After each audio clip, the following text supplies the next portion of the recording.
Lava place 5G proudly Indian company அப்படின்னு சொல்கிறாங்க. ஒரு சூப்பரான 5G மொபைல் லான்ச் பண்ணியிருக்காங்க. இது எப்படி இருக்குது வீடியோக்குள்ளே பார்ப்போமா? வீடியோக்குள்ள போகிறதுக்கு முன்னாடி இந்த மொபைலில் இருக்கிற ஒரு சில ஹைலைட்டான விஷயங்களை வந்து சொல்லிடுறேன். இந்த மொபைல் வந்து 10,000 ரூபாய் பிரைஸ் செக்மெண்ட்க்கு சேல் பண்ணுறாங்க. இந்தியாவில் ரொம்ப கம்மியான பிரைஸ் செக்மெண்ட்டில் இருக்கக்கூடிய ஒரு 5G மொபைல், அதுவும் இந்தியன் பிராண்ட் மொபைல். இது போக இந்த மொபைலில் கால் ரெக்கார்டிங் ஃபெசிலிட்டியும் கொடுக்குறோம் அப்படின்னு சொல்லியிருக்காங்க. யூடியூபோட ப்ரீமியம் ஃபீச்சரான அந்த பேக்ரவுண்டில் ப்ளே பண்ணுறதும் இதில் ஒர்க் ஆகும் அப்படின்னு சொல்லியிருக்காங்க. ஸோ இதெல்லாம் இருக்கா அன்பாக்ஸ் பண்ணிட்டு எல்லாமே செக் பண்ணி பார்ப்போம். பாக்ஸ் அப்படின்னு பார்க்கும்போது எப்பயும் பாக்ஸோட டிசைன் எப்படி இருக்குமோ அந்த மாதிரி தான் கொடுத்துருக்காங்க. பிளாக் கலரில் இருக்கு, லாவா பிளேஸ் 5G அப்படின்னு போட்டிருக்காங்க. பின்னாடி அதோட முக்கியமான ஃபீச்சர்ஸ் எல்லாமே கொடுத்திருக்காங்க. பாக்ஸ் ஓபன் பண்ணா பாக்ஸ்க்குள்ள ஒரு லாவா மொபைல் இருக்கு, ஒரு டைப் சி சார்ஜிங் கேபிள் இருக்கு, ஒரு அடாப்டர் இருக்கு. அது மட்டும் இல்லாம இந்த அடாப்டர் வந்து கொஞ்சம் வித்தியாசமா இருக்குது. ரெண்டு அவுட் வந்து கொடுத்திருக்காங்க. ஒரே டைம்ல ரெண்டு அவுட்டையுமே யூஸ் பண்ணி நம்மளால சார்ஜ் பண்ணிக்க முடியும். சோ இந்த மாதிரி பொதுவா எந்த மொபைலையும் கொடுத்தது இல்ல, பட் இதுல இருக்குது. ஒரு சிம் எஜெக்டர் பின் இருக்கு, நல்ல குவாலிட்டியான ஒரு டிபியூ கேஸ் இருக்கு. இதுக்கு அப்புறம் ஒரு கார்டு வந்து கொடுத்திருக்காங்க, ஃப்ரீ சர்வீஸ் அட் ஹோம் அப்படின்னு கொடுத்திருக்காங்க. அதை பத்தி பின்னாடி டீடைல்டா பார்ப்போம். அதுக்கப்புறம் பாக்ஸோட சைடுல பார்த்தோம் அப்படின்னா ஒரு 5049 ரூபாய் பெனிஃபிட்ஸ் அப்படின்னு போட்டிருக்காங்க. அதுல ஜியோ, மிந்த்ரா, Z5 இந்த மாதிரிலாம் கொடுத்திருக்காங்க. நீங்க வாங்குனீங்க அப்படின்னா முடிஞ்சா இதெல்லாமே யூஸ் பண்ணிக்கோங்க. முதல்ல மொபைலோட டிசைன் அப்படின்னு பார்த்தா புதுசா ஏதாவது கொடுத்திருப்பாங்களா அப்படின்னு பார்த்தா இல்ல, ஏற்கனவே கொடுத்த ஒரு டிசைனை தான் இந்த டைமும் கொடுத்திருக்காங்க. ரியர்ல பார்க்கும்போது ரொம்ப சிம்பிளா நீட்டா கொடுத்திருக்காங்க. கீழ வந்து லாவா பிராண்டிங் இருக்கு. நம்ம கிட்ட இருக்கிறது கிரீன் கலர், இது போக ஒரு ப்ளூ கலரும் கொடுத்திருக்காங்க. இது ஒரு கிளாஸ் பேக் டிசைன், பார்க்கறதுக்கு நல்லா இருக்கு. இந்த மொபைலோட ஹைலைட்டான விஷயம்னா இது ஒரு 5G மொபைல், அதுவும் 10,000 ரூபாய்க்கு வரக்கூடிய 5G மொபைல். 5G மொபைல் அப்படிங்கிறது மட்டும் இல்லாம அதுக்கேத்த ப்ராசஸரும் கொடுத்திருக்காங்க. MediaTek Dimensity 700 அப்படிங்கிற ஒரு ப்ராசஸர் கொடுத்திருக்காங்க. இது கொஞ்சம் ஓல்டான ப்ராசஸர் தான், பட் பெர்ஃபார்மன்ஸ் இந்த பிரைஸ் செக்மெண்ட்க்கு வேற லெவல்ல இருக்கும். நம்ம யூஸ் பண்ண வரைக்கும் இந்த மொபைல்லுமே பெர்ஃபார்மன்ஸ் நல்லா இருக்கு. ஹையர் எண்ட் கேம்ஸ் எல்லாமே லோ கிராபிக்ஸ்ல நல்லாவே விளையாண்டுக்க முடியுது, பெருசா ப்ராப்ளம் இல்ல. அது போக இங்க ஸ்டோரேஜ் சப்போர்ட் அப்படின்னு பார்க்கும்போது UFS கொடுத்திருக்காங்க, eMMC கிடையாது.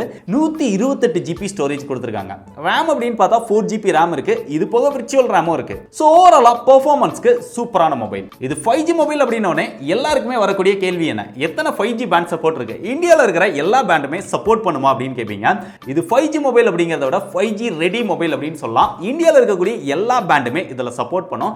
8 5G பேண்ட் சப்போர்ட் கொடுத்திருக்காங்க. சில மொபைல்ல 11 பேண்ட் 13 பேண்ட் அப்படின்னு சொன்னாலுமே இந்தியால இருக்கக்கூடிய ஒரு சில பேண்ட் சப்போர்ட் வந்து அதுல இருக்காது. உதாரணமா சொல்லணும் அப்படின்னா Samsung Galaxy M13 F13ல பாத்தீங்க அப்படின்னா N77 பேண்ட் வந்து இருக்காது. அதே மாதிரி Poco M4ல பார்த்தோம் அப்படின்னா N41 பேண்ட் இருக்காது. பட் அந்த மாதிரிலாம் இல்லாம இந்தியால இருக்கக்கூடிய எல்லா 5G பேண்ட்ஸுமே இந்த மொபைல்ல கவர் பண்ணிருக்காங்க. அது போக ரெண்டு சிம்மே 5G சிம்மா ஒர்க் பண்ணும். இங்க ஹைபிரிட் ஸ்லாட் தான் கொடுத்திருக்காங்க. ஸ்டோரேஜ் அதிகமா இருக்கிறதுனால இது பெருசா ப்ராப்ளம் கிடையாது. மேக்ஸிமமா 1 TB வரைக்கும் சப்போர்ட் பண்ணும் அப்படின்னு சொல்லி பிராண்ட் கிளைம் பண்றாங்க. அடுத்து இதோட சாஃப்ட்வேர் அப்படின்னு பார்க்கும்போது இதுல out of the box Android 12 கொடுத்திருக்காங்க. ஒரு கிளீனான நீட்டான ஸ்டாக் Android எக்ஸ்பீரியன்ஸ் வந்து கொடுத்திருக்காங்க. பெருசா ப்ளோட்வேர்ஸ் இல்ல, 1-2 ப்ளோட்வேர்ஸ் மட்டும் தான் இருக்கு. அது போக இந்த சாஃப்ட்வேர்ல ஹைலைட்டான விஷயம்னா கால் ரெக்கார்டிங் ஃபீச்சரும் கொடுத்திருக்காங்க. நார்மலா கூகுள் டயலர்ல இருக்கக்கூடிய அதே கால் ரெக்கார்டிங் தான், பட் ஆட்டோமேட்டிக் கால் ரெக்கார்டிங் கிடையாது. நீங்க ரெக்கார்ட் பண்ணீங்க அப்படின்னா அந்த சவுண்ட் வந்து இதுல வராது. சவுண்ட் வராமலே எல்லா காலுமே நம்ம ரெக்கார்ட் பண்ணிக்க முடியும், பட் மேனுவலா தான் ரெக்கார்ட் பண்ணிக்க முடியுது. சோ இந்த மாதிரி ஒரு ஃபீச்சரை இந்தியன் மொபைல் எடுத்துட்டு வந்தது நல்ல விஷயம் அப்படின்னு சொல்லலாம். இதுக்கு ஒரு சில ட்ரிக்லாம் யூஸ் பண்ணி நம்ம சைலண்ட் பண்ணோம், பட் அந்த இது இல்லாமலே இதுல யூஸ் பண்ணிக்க முடியுது. மத்தபடி சாஃப்ட்வேர் எக்ஸ்பீரியன்ஸை பொறுத்தவரைக்கும் ஸ்டாக் Android அப்படிங்கிறதுனால ரொம்ப சிம்பிளா ரொம்ப நீட்டா இருக்கு. பெரிய லெவல்ல ஃபீச்சர்ஸ் எல்லாம் எதிர்பார்க்காதீங்க. ஸ்டாக் Android வேணும் அப்படின்னு நினைக்கிறவங்க தாராளமா ட்ரை பண்ணலாம். அடுத்து கேமராஸ் அப்படின்னு பார்த்தா ரியர்ல ட்ரிபிள் கேமரா செட்டப் கொடுத்திருக்காங்க. அதுல பிரைமரி சென்சாரா 50 மெகாபிக்சல் வருது. அதுக்கு அப்புறம் ரெண்டு கேமரா எக்ஸ்ட்ராவா ஆட் பண்ணிருக்காங்க, 3ன்னு சொல்றதுக்காக. செல்ஃபி கேமரா 8 மெகாபிக்சல் கொடுத்திருக்காங்க. கேமராவோட ஃபீச்சர்ஸ் அப்படின்னு பார்க்கும்போது எப்பவுமே ரொம்ப மினிமமான ஃபீச்சர்ஸ் தான் கொடுப்பாங்க, பட் இந்த டைம் நிறைய எக்ஸ்ட்ரா ஃபீச்சர்ஸ் வந்து ஆட் பண்ணிருக்காங்க. பட் கேமராவோட பெர்ஃபார்மன்ஸ் அப்படின்னு பார்த்தா அந்த அளவுக்கு பெருசா சொல்லிக்கிற மாதிரி இல்ல, ஓரளவு டீசென்ட்டா பேருக்கு நம்மளால போட்டோஸ் வீடியோஸ் எல்லாம் எடுத்துக்க முடியும். ரியர் அண்ட் செல்ஃபி ரெண்டுலமே மேக்ஸிமமா நம்மளால 2K வரைக்கும் வீடியோஸ் வந்து ரெக்கார்ட் பண்ணிக்க முடியும். இந்த கேமராக்கு EAS சப்போர்ட்டும் கொடுத்திருக்காங்க. பட்ஜெட் செக்மெண்ட்ல கொண்டு வந்தது ரொம்ப நல்ல விஷயம். பெரும்பாலான பிராண்ட்ஸ் வந்து இந்த பிரைஸ் செக்மெண்ட்க்கு EAS சப்போர்ட் வந்து கொடுக்க மாட்டாங்க, பட் இவங்க கொடுத்திருக்காங்க. அதை யூஸ் பண்ணி ஓரளவு ஸ்டேபிளா நம்மளால வீடியோஸ் எடுத்துக்க முடியுது. சோ சாம்பிள் போட்டோஸ் வீடியோஸ் காமிக்கிறேன், எப்படி இருக்குன்னு நீங்களே பார்த்துட்டு முடிவு பண்ணிக்கோங்க.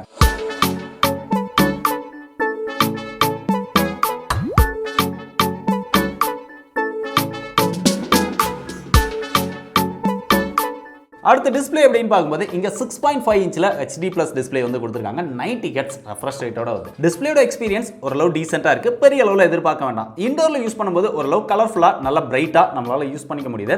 அவுட்டோர்லயும் ஓரளவு ஓகேவா இருக்கு. ரெஃப்ரெஷ் ரேட் 90 Hz கொடுத்திருக்கனால கொஞ்சம் ஸ்மூத்தா நம்மளால யூஸ் பண்ணிக்க முடியுது. அது போக இதுல வைட் வைட் L1 சர்டிபிகேஷன் கொடுத்திருக்காங்க.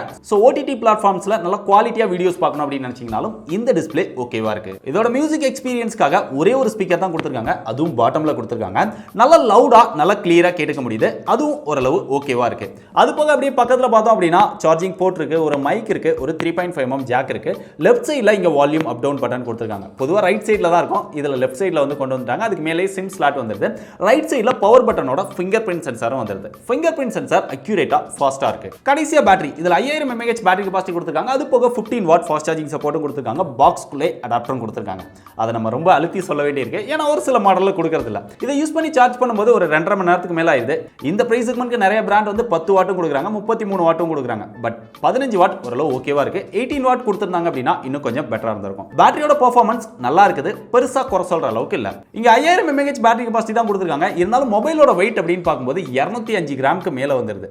வெயிட் இன்னும் கொஞ்சம் கம்மி பண்ணியிருந்தாங்க அப்படின்னா இன்னும் நல்லா இருந்திருக்கும். இது போக இதுல லாவா பிராண்ட் வந்து யூடியூபை பேக்ரவுண்ட்ல ப்ளே பண்ணிக்க முடியும். யூடியூபோட பிரீமியம் ஃபீச்சர்ஸ் வந்து இந்த மொபைல்ல நாங்க டிஃபால்ட்டாவே கொடுக்குறோம். இதுக்கு எக்ஸ்ட்ரா பே பண்ண தேவையில்ல அப்படின்னு சொல்றாங்க. பட் நம்ம செக் பண்ணி பார்த்த வரைக்கும் யூடியூப் வந்து பேக்ரவுண்ட்ல ப்ளே பண்ண முடியல. அந்த ஃபீச்சர் வந்து ஒர்க் ஆகல. பிராண்ட் கிட்ட கன்வே பண்ணிருக்கோம். ஒருவேளை நீங்க யாராவது இந்த மொபைல் வாங்கி அது ஒர்க் ஆச்சு இல்ல வேற ஏதாவது பண்ணா ஒர்க் ஆகுது அப்படின்னா எப்படி பண்ணா அது ஒர்க் ஆகுது அப்படிங்கறத கீழ கமெண்ட் பண்ணுங்க. இல்ல ஒர்க் ஆகல அப்படினாலுமே கமெண்ட் பண்ணுங்க. இந்த மொபைல் வாங்க போற நிறைய பேருக்கு அது ஹெல்ப்ஃபுல்லா இருக்கும். கடைசியா இதோட பிரைஸ் அப்படின்னு பார்த்தா இந்த இடத்துலயுமே ஒரு ஹைலைட் இருக்கு.